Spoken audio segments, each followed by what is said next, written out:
The answer yes is yes, because for the first place we are not going for him. We dey go for Modric. But between the blink of an eye, we just say Chelsea from nowhere just run thief am, bring the money taker.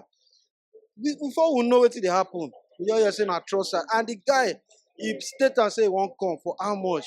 27. Look, I'm for that kind of player compared to Modric, we don see the difference. How many matches we don see the difference? Instantly, the guy stamp him foot for Arsenal this thing. The first match was against Man U, and we see the last goal, the third goal. He was among the build-up player.